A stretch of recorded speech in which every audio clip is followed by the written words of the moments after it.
तो पिछले क्लास में हम लोग सीखे थे कि अनुसंख्य जो गुणधर्म होता है उसके 4 प्रॉपर्टीज होते हैं। चारों में से 3 प्रॉपर्टीज को हम लोग जाने थे कि वाष्पशील दाब का आपेक्षिक अवनमन, क्वथनांक का उन्नयन, हिमांक का अवनमन, और चौथा जो प्रॉपर्टी था हम लोग का, चौथा प्रॉपर्टी था परासरण दाब। अच्छा, परासरण का मतलब समझ में आ रहा है क्या होता है? जब हम परासरण बोल रहे हैं तो कुछ दिमाग में आ रहा है या फिर कुछ समझ में नहीं आ रहा है? परासरण का मतलब कुछ समझ में नहीं आ रहा है। ठीक है, समझो, हम 0 लेवल से समझाते हैं। मान लो कोई तुम बीकर लिया है, ठीक। अब इस बीकर में विलयन डाला है,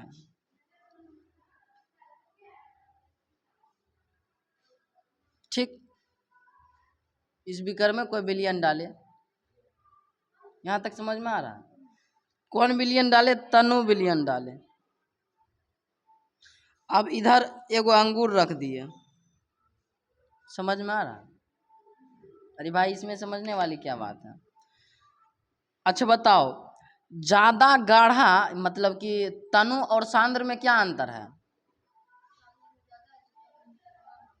सांद्र में ज्यादा विलय होता है और तनु में कम विलय होता है, ठीक है। तो इसमें कौन तनु होगा, कौन सांद्र होगा? अंगूर तनु होगा या फिर जल सांद्र होगा? अच्छा, सांद्र कौन होगा? जल सांद्र विलयन होगा या अंगूर सांद्र विलयन होगा? अंगूर में ज्यादा गाढ़ा रस पाया जाएगा या जल में? तो सांद्र कौन हुआ? अंगूर हुआ ना। भाई तुम सांद्र का परिभाषा भूल गया। हम तनु और सांद्र पहले ही क्लास में बताए हैं, हाँ? तो बताओ, अंगूर ज्यादा गाढ़ा होगा या फिर पानी? दोनों की तुलना में तो अंगूर ज्यादा होगा। अभी तो अंगूर ज्यादा है। अच्छा, अगर हम इसमें बहुत ज्यादा चीनी घोल के डाल देंगे तब कौन ज्यादा सांद्र होगा? ज्यादा चीनी वाला सांद्र होगा यार। चीनी ज्यादा गाढ़ा होता है या फिर अंगूर ज्यादा गाढ़ा होता है? चीनी ज्यादा गाढ़ा होता है। लेकिन पानी और अंगूर के तुलना में ज्यादा गाढ़ा कौन है? अंगूर है। तो यहाँ पर सांद्र विलयन किसको मानेंगे? अंगूर को। चलो,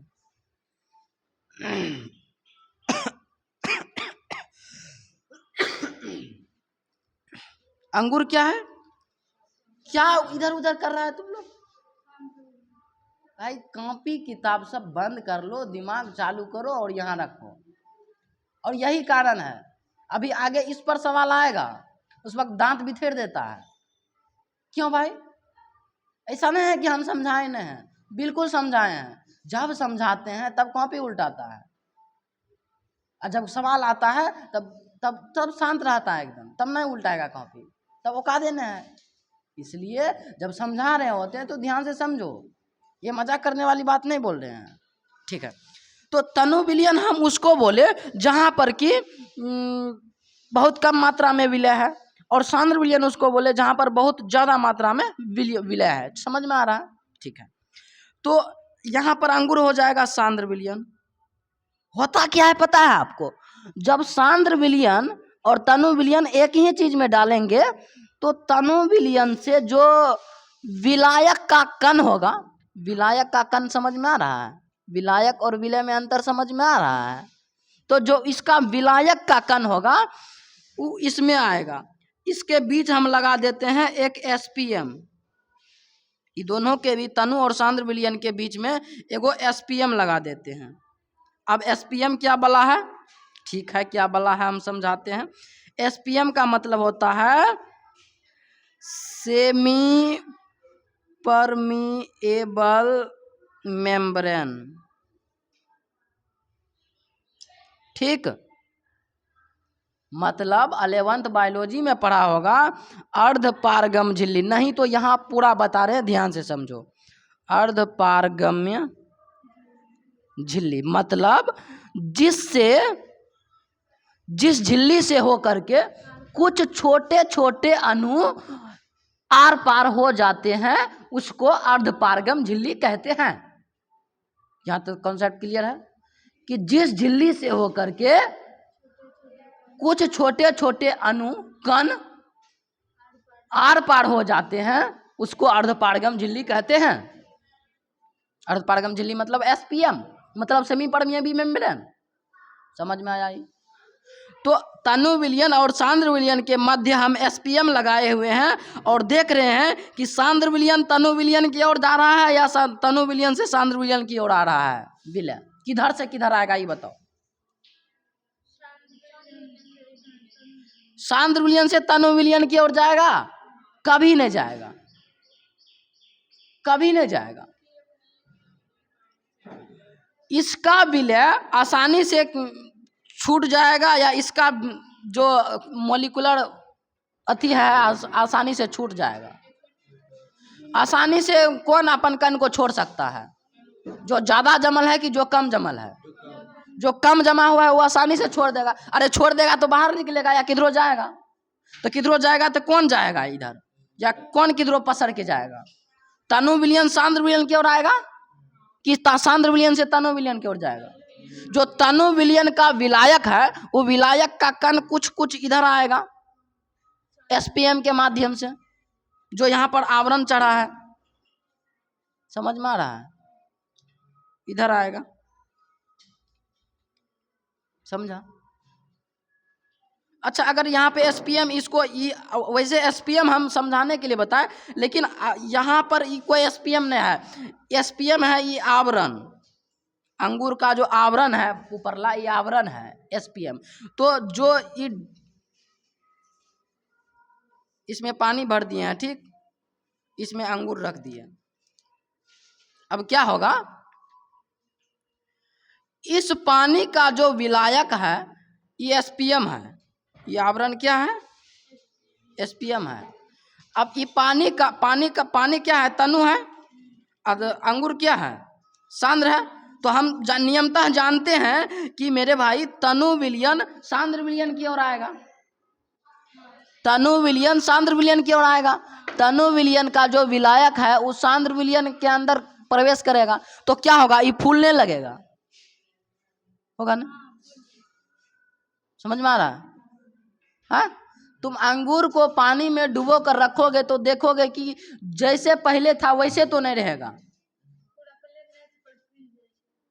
समझ में आ रहा है ना? तो हुआ क्या पता है आपको कि तनु विलयन का विलायक के कण सांद्र विलयन में आया। अब इसी को कहा जाता है परासरण। इस प्रक्रिया को परासरण कहते हैं। समझ में आया? अच्छा,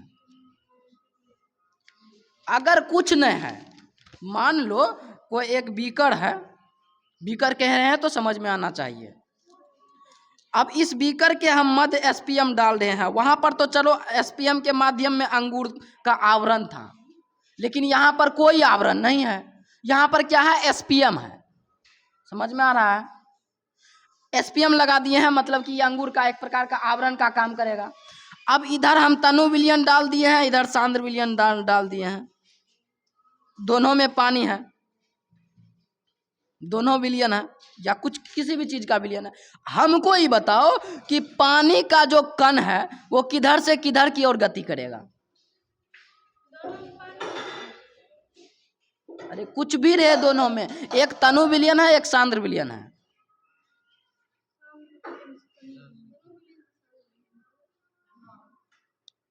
तो तनु से सांद्र की ओर गति करेगा विलायक का कण। अब देखो परिभाषा क्या है पता है आपको? कहता है परिभाषा कि परासरण की अगर परिभाषा की बात करें तो तनु विलयन से विलायक के कण, ध्यान से समझो, एक पूरा बीकर लिए थे हम, उसमें अंगूर का एक अंगूर डाल दिए थे। जो अंगूर का आवरण था उसको एसपीएम बोल रहे थे। एसपीएम मतलब सेमी परमिएबल मेम्ब्रेन, मतलब अर्धपारगम झिल्ली, जिससे कि छोटे छोटे कण अंदर जा सके या बाहर आ सके, उसको हम बोलते हैं अर्धपारगम झिल्ली या एसपीएम। तो तनु विलयन ये पूरा बीकर में डाले हैं और उसमें सांद्र विलयन एक डाल दिए जिसको अंगूर बोल रहे हैं, ठीक। तो तनु विलयन का विलायक सांद्र विलयन में आएगा, इसी को तो परासरण बोले। इससे बड़ा कुछ परिभाषा में भी नहीं है ना। क्या है, परिभाषा क्या कहता है, ध्यान सुनो। तनु विलयन से विलायक के कण, तनु विलयन से विलायक के कण।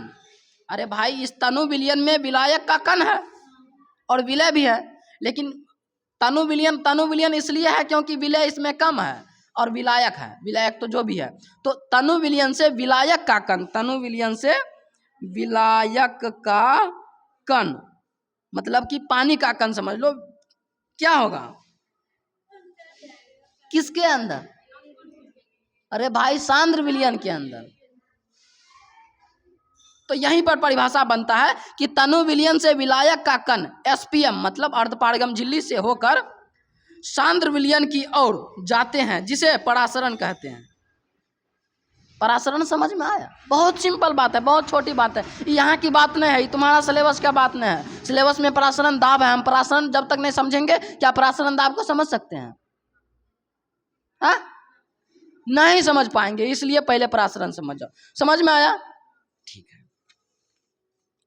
अब हम परासरण समझ गए कि तनु विलयन से विलायक का कण सांद्र विलयन में प्रवेश करेगा, इस क्रिया को परासरण बोले। अच्छा परासरण दाब को समझेंगे,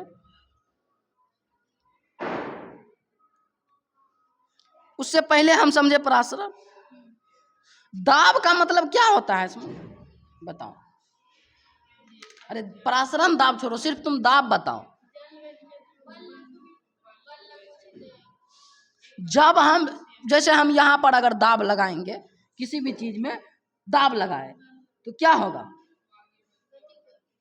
गति करेगा या वो नीचे जाएगा ऊपर आएगा, कुछ होगा, परिवर्तन होगा उसमें।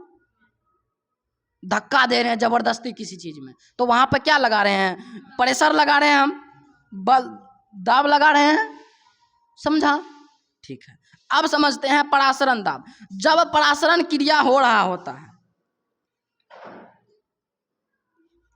जब कोई परासरण क्रिया हो रहा है, ठीक, मतलब कि कोई चीज सांद्र विलयन से कोई विलायक सांद्र विलयन से अरे हाँ यार, तनु विलयन के विलायक का कण सांद्र विलयन में आ रहा है, तो मतलब कि कौन सा क्रिया हो रहा है, परासरण की क्रिया हो रहा है। जब परासरण की क्रिया को हम दाब देंगे, जब तनु विलयन को दाब देंगे, सांद्र विलयन को दाब देंगे, सांद्र विलयन को दाब देंगे और परासरण की क्रिया को रोक देंगे, परासरण की क्रिया को रोक देंगे, तब जाके उसको बोलते हैं परासरण दाब। नहीं समझ में आया? एक बार और समझो, डायग्राम से समझो।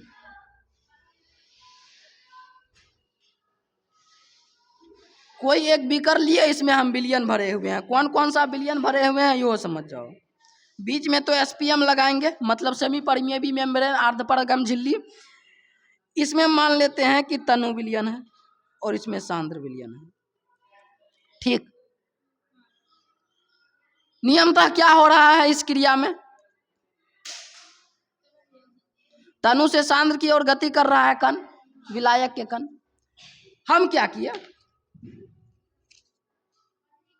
सांद्र विलयन में प्रेशर लगाए, किसी चीज के माध्यम से, कोई यंत्र, कोई चीज, कोई मशीन के माध्यम से सांद्र विलयन में, सिर्फ तनु में नहीं, सांद्र विलयन को दाबे। समझ रहा है हम क्या कहना चाहते हैं? सांद्र विलयन को दाबेंगे तो क्या होगा, उससे जो कण, इसका कण जो इधर जा रहा था ये रुक जाएगा। अगर एक एटीएम के बल से इधर जा रहा था, 2 एटीएम हम लगा दिए तो क्या होगा, रुक जाएगा? नहीं, एक एटीएम के बल से इधर जा रहा था, एक एटीएम ही लगाना पड़ेगा तब न रुक जाएगा। समझा? जितना एटीएम के बल से इधर जा रहा था उतने एटीएम का बल अगर हम इस पे लगा दें, दाब अगर इस पे हम लगा दें, बल नहीं दाब अगर इस पे हम लगा दें तो क्या होगा, रुक जाएगा ना, ये प्रक्रिया रुक जाएगा। तो इसी प्रक्रिया को हम बोले परासरण दाब। जब परासरण की क्रिया हो रही है और हम दाब लगा देंगे तो उस क्रिया को परासरण दाब बोलेंगे। कुछ पल्ले पड़ा? अगर हम बहुत ज्यादा दाब लगा रहे हैं, हाथ से ज्यादा दाब लगा रहे हैं, तब क्या होगा, तब तो सांद्रों से निकलने लगेगा भाई। इसको एक अलग कॉन्सेप्ट कहते हैं, इसको उत्क्रमण परासरण कहते हैं। कि उल्टा हो गया भाई, खेल ही पलट गया। ना। नियमतः तनु से सांद्र में जाना चाहिए, लेकिन हम क्या किए, जबरदस्ती बल लगाए। हम तो खुरापाती आदमी हैं, हम क्या मानव जाति हैं, खुरापाती आदमी हैं, कुछ ना कुछ उलटफेर करते रहेगा। ऐसे तो मन ले कभी रसायन शास्त्र बना देगा, कभी भौतिकी शास्त्र बना देगा। ठीक है, तो समझ में आ रहा है? देख लो भाई, समझ में आ गया। तो अभी हम परासरण पढ़े कि तनु विलयन से विलायक के कण एसपीएम से होकर के सांद्र विलयन की ओर जा रहा है, इस क्रिया को परासरण बोले।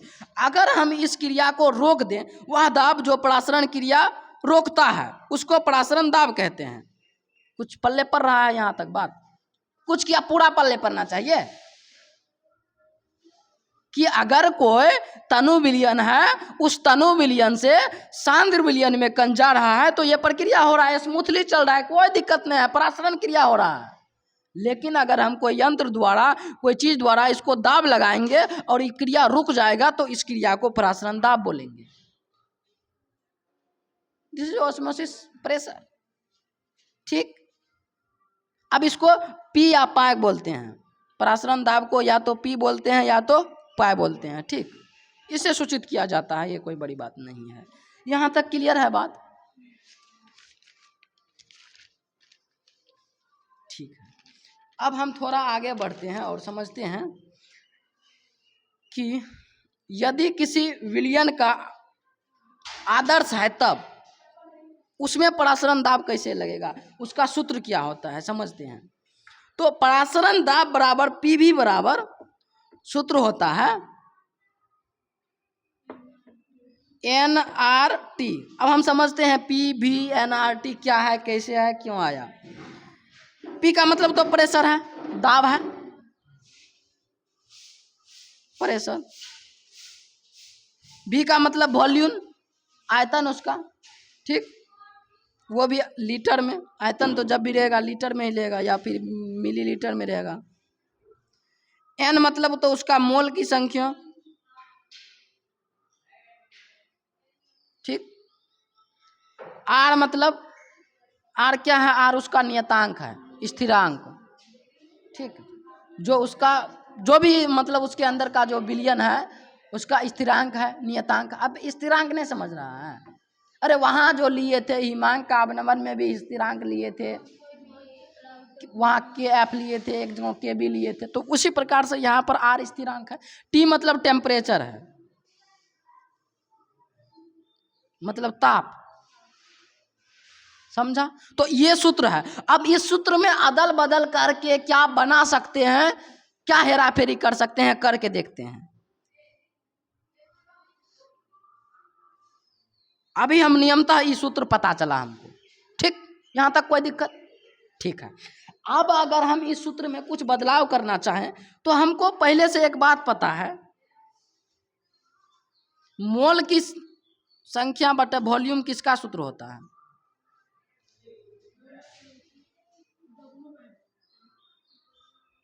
अरे विलय के मोल बटे विलय का आयतन किसका सूत्र है? मोललता का है? अरे मोलरता का है। मोललता का तो विलायक का भार होगा। विलय के मोल मतलब एन, विलयन का आयतन मतलब भी, विलय के मोल मतलब एन, विलयन का आयतन मतलब भी। तो हम पहले से जानकार हैं कि भाई ये मोलरता का सूत्र है। क्या यहाँ पे उलट फेर कर सकते हैं? देखो भी को इधर ले जाएंगे तो बटे में हो जाएगा, समझ में आया? अच्छा, P बराबर एन बटे भी आर टी, ऐसे भी लिख सकते हैं इसको। अभी हम कुछ इसमें गड़बड़ी नहीं किए हैं, सिर्फ भी को इधर नीचे लाए हैं। तो क्या एन भी को और कुछ लिख सकते हैं? अरे भाई ये एन बटे भी को सांद्रता कह सकते हैं, मोलरता सांद्र, मोलरता सांद्रता। अब ये ना बताए भाई, इसको सांद्रता कह देंगे। अब यहाँ पे सी से सूचित कर रहे हैं क्योंकि वहाँ कुछ और से सूचित करते थे। वहाँ पे मोलरता को हम बड़की एम से सूचित करते थे, लेकिन यहाँ पे हम सी सूचित कर रहे हैं ताकि उलटफेर ना हो जाए, ताकि कॉन्सेप्ट मिक्स ना हो जाए। समझ में आना चाहिए। समझ में आ रहा है? इसको एम भी लगा लें कोई दिक्कत नहीं है, लेकिन सी लगा रहे हैं, कोई दिक्कत नहीं ना। तो एन बाय भी को हम सी लिख सकते हैं। कोई यहाँ पर कुछ हम गड़बड़ी नहीं किए हैं, बस कॉन्सेप्ट को एक थोड़ा सा बदल दिए। हाँ, मोलरता का ही सांद्रता है, या फिर सीधा सांद्रता बोल देंगे यहाँ पर। क्यों भाई कि यहाँ दोसर सांद्रता तो है नहीं, मोलरता का ही है ना। ठीक है, एगो सूत्र बना लिए। और क्या बना सकते हैं इसको हम?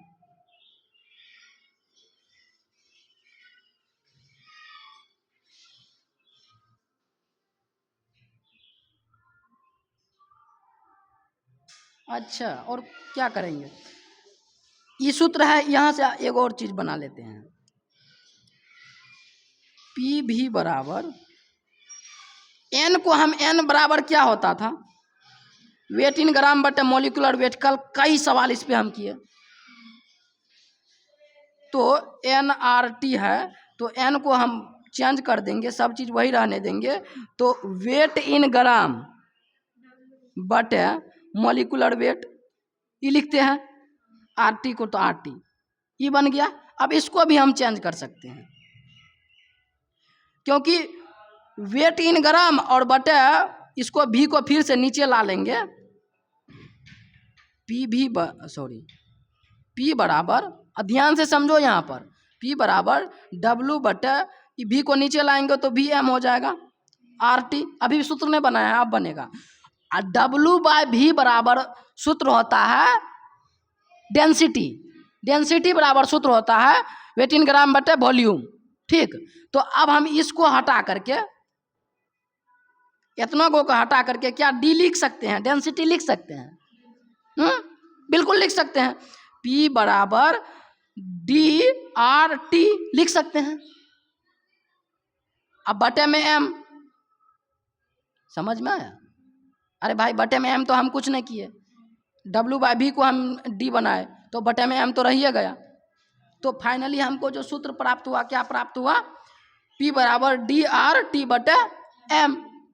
तो यही सारा कॉन्सेप्ट अभी हम पढ़े, एक बार रिवाइज कर लेते हैं कि भाई यदि कोई आदर्श विलयन है, मतलब पीवी बराबर एनआरटी हो रहा है, तब जाकर के वहां पर जो कि पी परासरण दाब है, भी आयतन है, एन मोल की संख्या है, आर विलयन का स्थिरांक है, ताप टी ताप है। पीवी बराबर एनआरटी में एन बटे भी को हम मोलरता कहते हैं, पहले से जान रहे हैं हम लोग, जब सांद्रता पढ़े थे वहां पर पढ़े थे। तो एन बटे भी को हम सांद्रता सीधा बोल दिए, उसको हटा दिए दोनों को। ठीक, समझा? और हम पीवी बटे एन को हम डब्ल्यू बाय एम लिख सकते हैं, पहले से जानते हैं।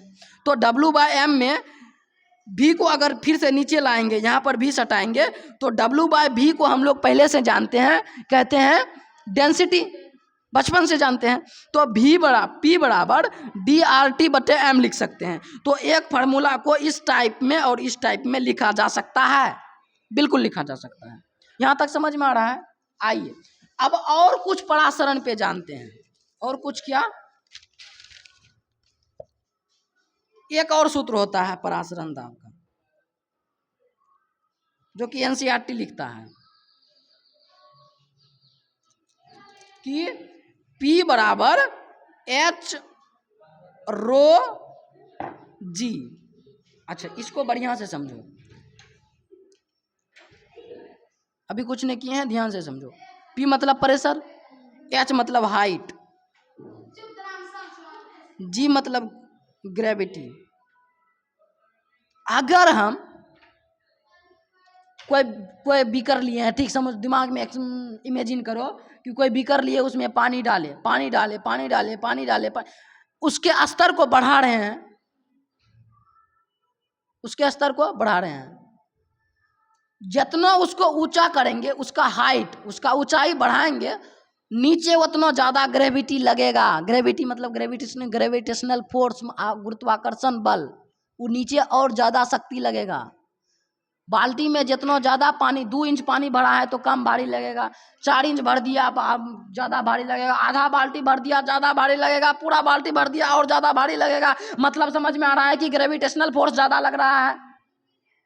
मतलब अगर उसके ऊंचाई को बढ़ा रहे हैं, उसके ऊंचाई को अगर हम बढ़ा रहे हैं, तो उसका जो ग्रेविटेशनल फोर्स है और नीचे लग रहा है, और नीचे लग रहा है, उसका ग्रेविटी और नीचे जा रहा है, उसको ग्रेविटी और खींच रहा है नीचे। समझ में आ रहा है बात? पल्ले पड़ रहा है? ठीक है, तो यही है सूत्र, प्रेशर बराबर एच रो पी जी। इसको रो कहते हैं, आर एच ओ रो। समझा? और रो को यहाँ पे घनत्व से सूचित किया गया है। घनत्व मतलब पानी का कुछ ना कुछ घनत्व होगा। अच्छा, घनत्व ज्यादा होगा या कम होगा, ये कैसे डिपेंड करता है? घनत्व को समझो। घनत्व मतलब कि उस चीज के अंदर कितना ठसाठस भरा हुआ है। जैसे 1 किलो लोहा का घनत्व ज्यादा होगा या 1 किलो रुई का घनत्व ज्यादा होगा?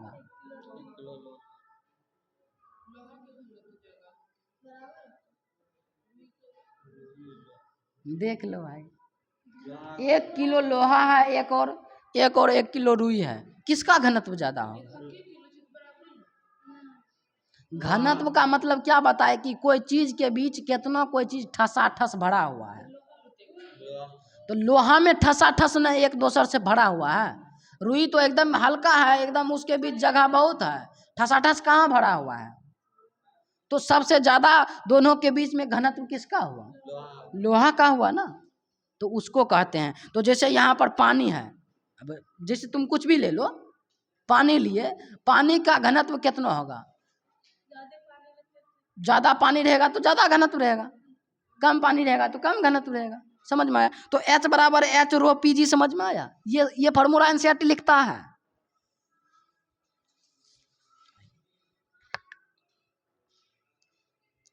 तो हम बताए कि परासरण दाब का दूसरा पॉइंट है कि प्रेशर बराबर हाइट रो ग्रेविटी। समझ में आ रहा है? यहां पर P का मतलब प्रेशर है और H का मतलब हाइट है, मतलब उसकी ऊंचाई, और रो का मतलब घनत्व उसका, G का मतलब ग्रेविटी, और ये क्या है? ये पूरा यह है द्रव स्थितिकी दाब। मतलब कोई द्रव, कोई पानी, द्रव मतलब पानी, स्थितिकी मतलब कि स्थिर, मतलब रुका हुआ, दाब मतलब प्रेशर। कोई रुका हुआ पानी पे कैसे प्रेशर काम कर रहा है, प्रेशर का कौन सा नियम काम कर रहा है, वही नियम है। अगर पानी हिल नहीं रहा है, पानी रुका हुआ है, तब जाके ये काम करेगा। समझ रहे हो बात को? अब नहीं समझ में आ रहा है तो पूछो, इस पे अगर भर भर के आगे क्वेश्चन आएगा उस वक्त मत आंसर रोक देना। समझ में आ रहा है? ठीक है। P बराबर एच रो जी। कोई दिक्कत इसमें? कि अगर कोई कहीं पर स्थिर रुका हुआ पानी में प्रेशर काम कर रहा है तो उसका जितना हाइट रहेगा उतना ही ग्रेविटी लगेगा। जैसे जैसे हाइट बढ़ाएंगे वैसे वैसे ग्रेविटी भी लगेगा उस पर। समझा? जैसे ग्रेविटी को समझने के लिए हम तुमको अभी बताए कि पानी जितना ऊंचा होगा नीचे उतना ज्यादा दबाव पड़ेगा। क्या ये बात समझ में आया? कि पानी को हम जितना बढ़ाएंगे, ऊपर करते जाएंगे, नीचे ग्रेविटी उतना बढ़ते जाएगा। जैसे अगर बाल्टी में 1 मीटर पानी है तो दबाव कम पड़ रहा है। अगर 10 मीटर पानी तक भर दिए बाल्टी में, बहुत बड़ा बाल्टी ले लिया, 10 मीटर पानी भर दिए उसमें, तो ज्यादा दबाव लगेगा। समझा? अभी इस पे आएगा क्वेश्चन, समझ जाओ। और घनत्व का मतलब बताए कि किसी पदार्थ में कितना ठूस ठूस कर कोई चीज भरा हुआ है। जैसे हम अभी उदाहरण के तौर पे समझाए थे कि रुई और लोहा, दोनों में किसका घनत्व ज्यादा है? लोहा का घनत्व ज्यादा है, क्योंकि लोहा में ठूस ठूस कर चीज भरा हुआ है, और रुई में तो उतना ठूस ठूस के नहीं भरा है। समझा? तीसरा पॉइंट परासरण दाब का, किसी बड़े अनुभार वाले यौगिक, जैसे प्रोटीन ले लो, स्टार्च ले लो, कुछ भी ले लो, के अनुभार ज्ञात करने के लिए परासरण दाब का प्रयोग किया जाता है।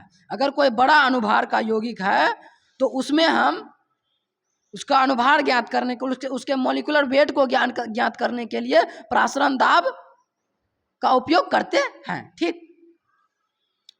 परासरण दाब से अधिक दाब पर उत्क्रम परासरण होता है। अभी तुम यही पूछा था कि अगर उसमें दाब लगा रहे होते हैं, जैसे मान लो ये तनु विलयन है, ये सांद्र विलयन है, इस पर दाब लगाए तो प्रासरण दाब कहलाएगा। तनु विलयन है, सांद्र विलयन है, तनु विलयन का विलायक का कण सांद्र विलयन की ओर जा रहा है तो ये प्रासरण कहलाया। अब इसको कोई दाब लगा के दाब दिए तो ये प्रासरण दाब कहलाया। खूब दाब दिए, ज्यादा दाब दिए कि इतना दाब दिए इसको कि इसका जो इधर जा रहा था ये तो रुक तो गया ही, इसका कण इधर भी आने लगा, इसका कण इधर भी आने लगा, और तब जाके इसको हम बोले उत्क्रम परासरण। क्या बोलेंगे इसको? उत्क्रम परासरण। मतलब क्या? उल्टा हो गया। उत्क्रम मतलब उल्टा, इधर का कण इधर ही आने लगा, जबकि जाना इधर का कण इधर चाहिए था। जिसको कि रोक दिए, चलो भाई कोई दिक्कत नहीं, परासरण दाब कह दो, लेकिन ज्यादा कर दिए तो इसको उत्क्रम परासरण बोले। समझ में आया? जिसको अंग्रेजी में कहते हैं reverse osmosis, RO, reverse osmosis. जल के शुद्धिकरण करने में यह सब काम किया जाता है। जिसे कहीं पर बहुत खराब जल है, उसको पर तुम दाब लगाएगा, मतलब एक नियमता दाब लगाएगा, कोई मशीन से दाब लगाएगा, तो क्या होगा? वहां पर जो पानी का अच्छा कण है वो निकल जाएगा, जो पानी का मॉलिक्यूलर कण है वो क्या होगा? निकल जाएगा। जो विलायक है वो निकल जाएगा, और जो उसमें गंदा चीज है, खराब चीज है, अशुद्धि कण है, वो सब उधर रह जाएगा, तो पानी शुद्ध हो जाएगा। ठीक है? इस प्रकार हम लोग पानी को शुद्धिकरण करते हैं। ये सूत्र अभी हम बताए थे। P बराबर CRT। C क्या है? सांद्रता है। P क्या है? प्रेशर है। R क्या है? स्थिरांक है। T क्या है? टेम्परेचर है। ठीक। अगर हम इसका ग्राफ बनाएं तो कैसे बनेगा ग्राफ? चलो हम समझाते हैं।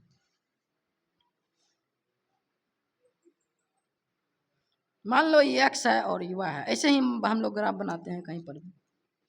अगर इसको प्रेशर मान लेते हैं और इसको सांद्रता मान लेते हैं, अगर हम कोई कण रखे, प्रेशर है, प्रेशर मतलब दाब, C मतलब सांद्रता,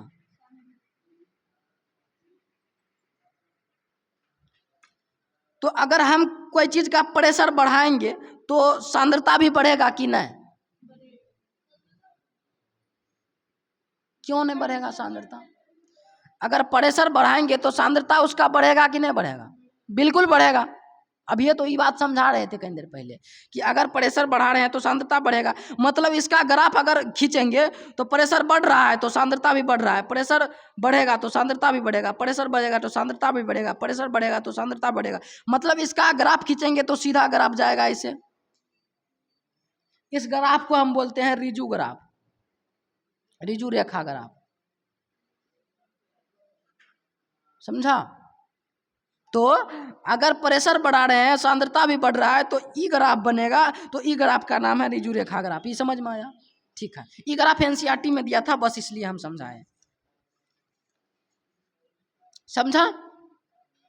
अब इसको हम ढाल बोल रहे हैं। ये जो ऐसे करके ऊपर चढ़ रहा है, इसको क्या बोल रहे हैं? अरे गांव घर में नहीं देखता है, जहाँ पे बहुत ऐसे करके सीधा रहता है उसको ढलान कह देते हैं कि बहुत ढलान है। तो यहाँ पर भी हम ढाल बोल रहे हैं इसको M से सूचित कर रहे हैं। ढाल क्या है?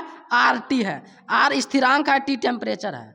मतलब PV बराबर RT, और हम V को हटा लें तो P बराबर CRT पढ़े थे, तो P और C एक दूसरे का समानुपाती था।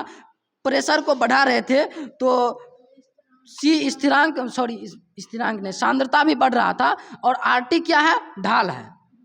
समझ में आया? अब एक बात है, कहता है कि बर्कले और हार्टले विधि द्वारा परासरण दाब ज्ञात किया जाता है। परासरण दाब कैसे ज्ञात करेंगे? बर्कले और हार्टले का विधि है। छोड़ो क्या विधि है उन्हें जानना है। यदि दो विलयन को परासरण दाब समान हो, कोई दो गो विलयन है, दोनों का परासरण दाब समान है। परासरण दाब समान है मतलब कि तनु विलयन और सांद्र विलयन दोनों पे दाब लगा है, दोनों का परासरण दाब एक दूसरे के समान है, बराबर है, P1 बराबर P2 है। तो उन्हें समप्रासारी दाब समप्रासारी विलयन कहते हैं। आइसोटोनिक सॉल्यूशन कभी कभी ऐसे भी लिख के दे देगा, आइसो, ऐसे एनसी बिहार बोर्ड का मस्त लॉजिकल क्वेश्चन, आइसोटोनिक ऐसे करके दे देगा। सॉल्यूशन क्या होता है बताओ? तो क्या होता है, दो विलयन का परासरण दाब समान होता है तो उसे समप्रासारी विलयन या आइसोटोनिक सॉल्यूशन कहते हैं। समझ में आया? ठीक है। कहता है कि समप्रासारी विलयन के लिए P1 बराबर P2, अभी यही हम लोग पढ़े। अगर समप्रासारी विलयन है तो अच्छा इसको समझ जाओ। ऐसे ये क्या है, SPM, हम इस पे दाब लगाए, तनु विलयन है, ये सांद्र विलयन है, इस पे दाब लगाए या इस पे दाब लगाए। अगर दोनों का परासरण क्रिया परासरण दाब बराबर है तब जाके इसको क्या बोल रहे हैं, समपरासारी विलयन। विलयन बोले या दाब बोले?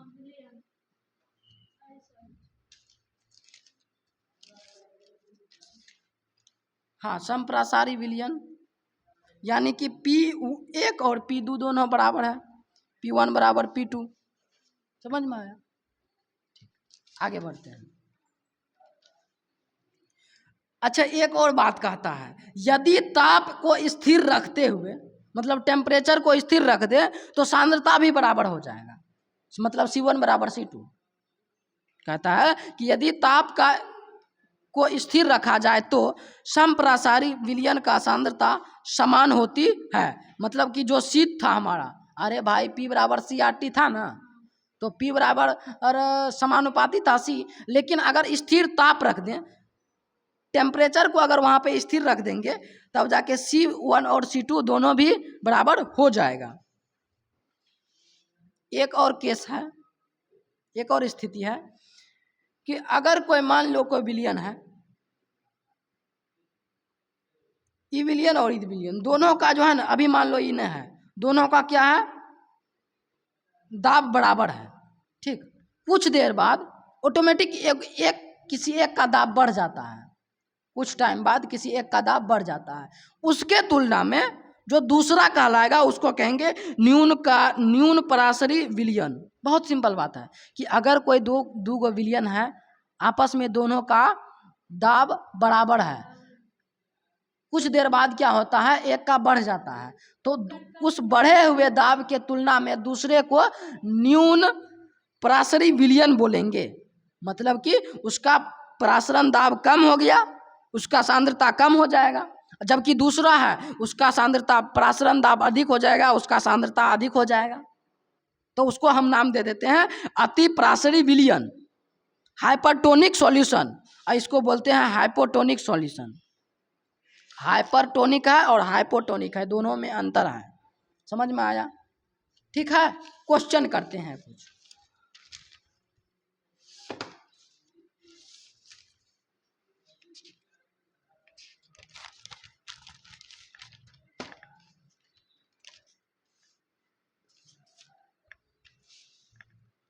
क्वेश्चन है, अगर तुम ध्यान से सुना होगा तो ये बात समझ जाएगा कि परासरण दाब के संबंध में कौन सा कथन सही है। समझ रहे हो क्या कहना चाह रहा है?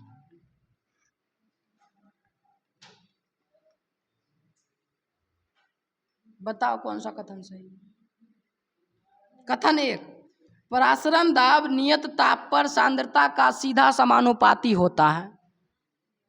क्या ये बात सही है या गलत है, ये बताना है। परासरण दाब परासरण क्रिया को रोकने वाला दाब है।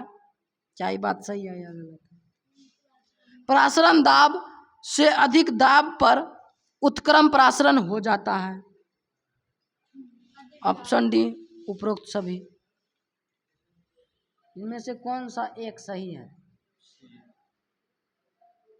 अरे भाई तुम ध्यान से पढ़ो, क्या होगा आंसर? इसी का रहा है, तुम लोग भी का रहा है, तुम की कर रही हो?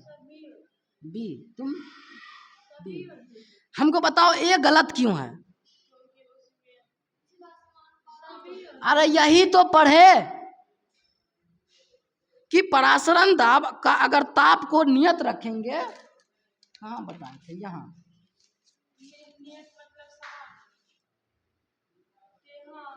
यहाँ यही ना बताए कि अगर टेम्परेचर को नियत रखेंगे तो क्या होगा, वो एक दूसरे के समानुपाती होगा।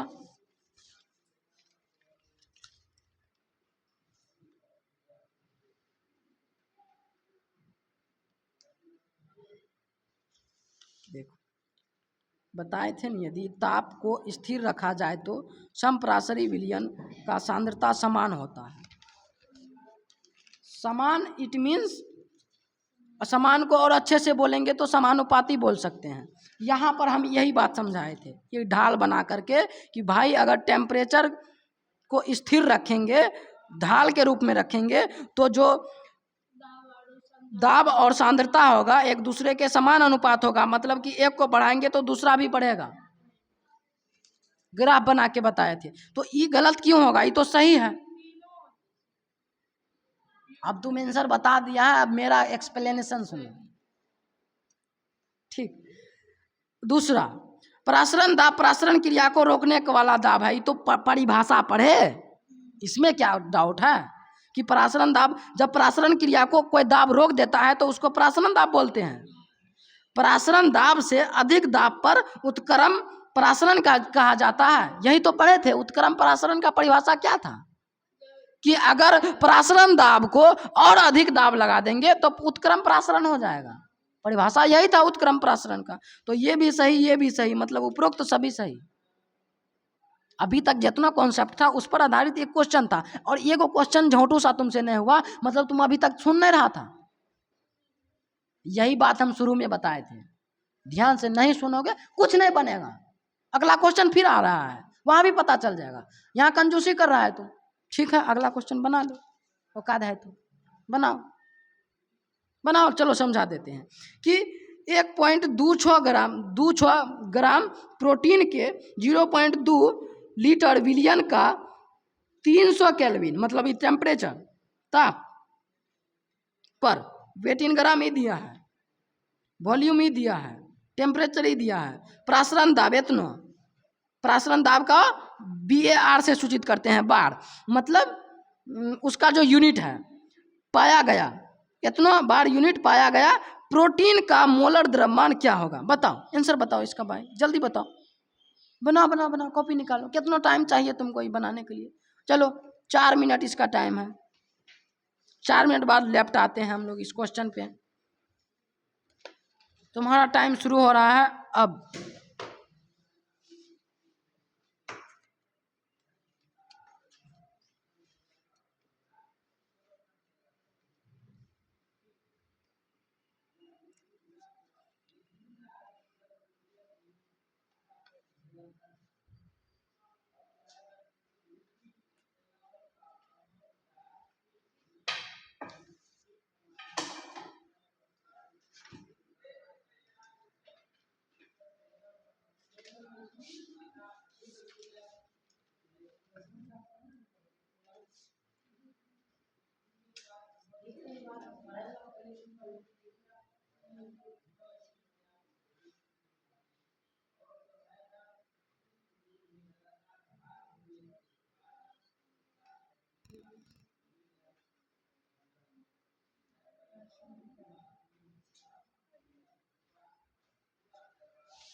अरे यार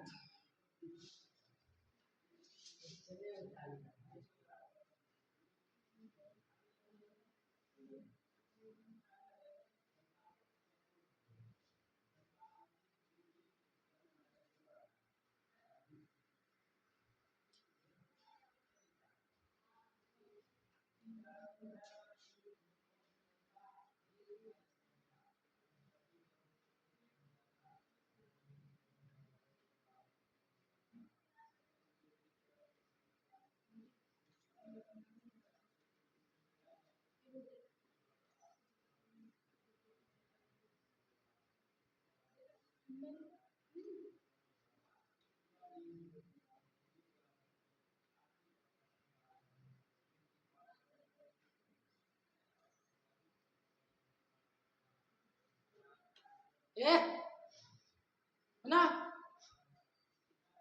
बेटा,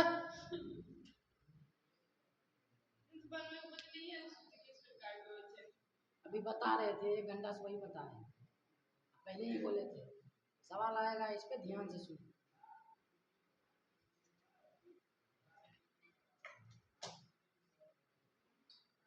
जब नाड़ा लेस के तरीका से लगा के बैठ जाएगा, दिमाग को गुस्सा में भर देगा तो कहाँ से समझ में आएगा। फॉर्मूला बता कौन सा लगेगा यहाँ पे? क्या वो फॉर्मूला हमें बताए, क्या वो तुम्हारे दिमाग में लोड हुआ? सब अनइंस्टॉल मार दे, डिलीट।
Okay, time out. देखिए सवाल क्या कह रहा था, पहले सवाल को समझते हैं। अबे यार तुम गधा है, इशारा नहीं समझता है। देखिए बताओ तो कैसे बना, कितना आंसर आया, चारों में कौन ऑप्शन सही हुआ? बड़ा जाहिल है बे, को बनेबे ने क्या का बे, ये कैसे हो गया बे? ठीक है, क्वेश्चन समझो। कहता है कि 1.26 ग्राम प्रोटीन, मतलब कोई 18 ग्राम दिया हुआ है, 0.2 लीटर विलियन का 300 केल्विन पर प्रसारण दाब इतना है, प्रोटीन का मोलर द्रव्यमान पूछ रहा है। तो पहले तुमको ये पता करना पड़ेगा कि इसमें कौन सा सूत्र लगेगा। हम 3 गो सूत्र बताए हैं, P बराबर CRT, PV बराबर NRT, PV बराबर वेट इन ग्राम बटे मॉलिकुलर वेट RT, ये सब सूत्र बताए। तो भाई बताए ना अभी, इसमें भी कोई डाउट है कि? अब इसमें कौन सा सूत्र लगेगा ये पता चलेगा कि पूछ कौन चीज रहा है। पूछ रहा है मोलर द्रव्यमान, तो मोलर द्रव्यमान यहाँ है तो ये वाला सूत्र लगेगा। क्या तुम ये वाला सूत्र लगाया था? ना, शर्म आता है। अब क्या है, रख दो इस पे। प्रेशर कितना दिया है, 2.57 गुना वॉल्यूम कितना दिया है, 0.2 बराबर वेट इन ग्राम कितना दिया है, 1.26 गुना आर कितना दिया है, 0.083। कौन बोला आर नहीं दिया है? आर नहीं दिया था। और कुछ लिखना है, और टी टेम्परेचर 300 है। अब क्या है, अब तो भाई सॉल्यूशन है। एम को इधर ला लेते हैं, इसको इधर ला लेते हैं, कोई दिक्कत? दिक्कत? अरे दिक्कत तो मारबो करेंगे, दिक्कत हो।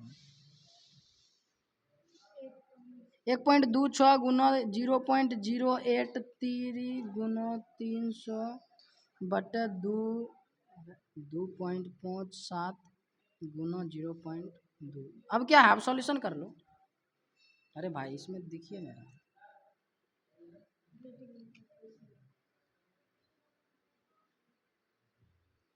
यहाँ तक समझा।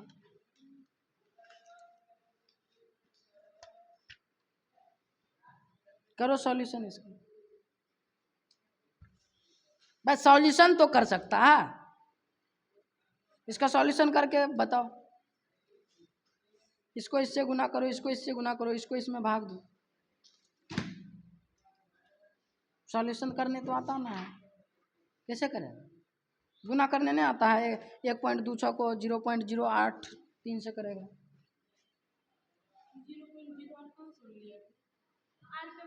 एक लपड़ देंगे ना, क्वेश्चन में दिया है, क्वेश्चन पढ़ता है नहीं है, लगता है कि गांजा भांग पी के बैठल रहता है यहाँ। हाँ? लगाएगा टी बराबर CRT, देख के यहाँ से समझ में तो आएगा ना। जब पढ़ा रहे होते तब तो भांग पी के सुतल रहता है भाई। छतरी 18 का 8 बौकी 1 3 दूनी 6 1 7 1 3 3। छतरी 18 का बौकी 1 3 दूनी 6 1 7 1 3 3 8 6 48 8 6 48 का 8 बौकी 4 8 दूनी 16 17 18 19 20 8 6 के 48 के 8 बौकी 4 8 दूनी 16 4 20 के 0 बौकी 2 1 8 8 2 10 8 7 7 14 5 5 बौकी 1 4 0 1।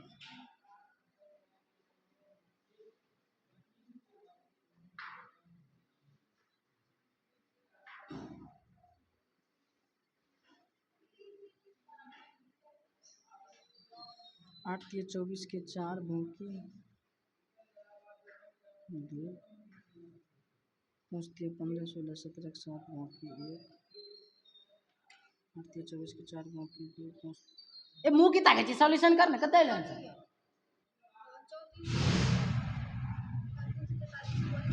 बट वो आंसर है नहीं छै कहाँ छै क्वेश्चन सॉल्यूशन कर सर काम चोर बने छै। देखी चारों में से कोनो आंसर है। 8 3 24 के 4 भौकी 3 2 5 3 15 16 17 7 भौकी 1 4 3 12 13 3 भौकी 1।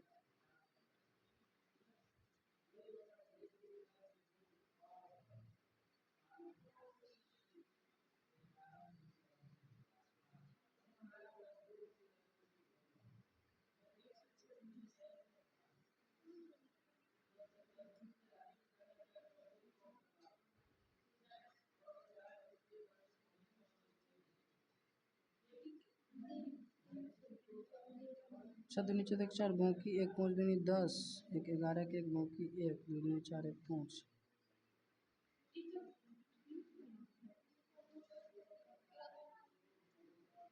तो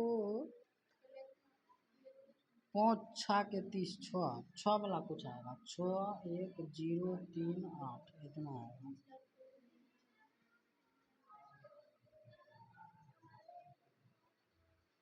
ये तुम यहाँ की देख रहा है, अपन बनाओ ना। तो जब इसको इससे गुना करेंगे तो इतना आएगा, इसको इससे गुना करेंगे तो इतना आएगा, दोनों को भाग लाएंगे तो इतना आएगा और इतना आंसर आ जाएगा अपना। ठीक है, अगला क्वेश्चन। अगला क्वेश्चन लो, सॉल्यूशन करने नहीं आता है। कहता है कि किसी विलयन के लिए परासरण दाब पाए मतलब P या पाए दोनों कुछ ले सकता है और सांद्रता के बीच आलेख एक रिजु रेखा देता है जिसकी ढाल 2 पॉइंट इतना है। वह ताप जिस पर परासरण दाब मापा गया कौन सा ताप है? टेम्परेचर ज्ञात करना है। ऑप्शन सब दिया, बताओ।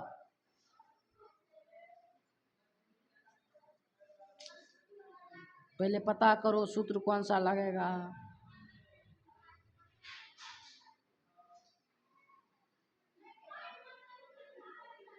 क्या दिया है, क्या ज्ञात करना है।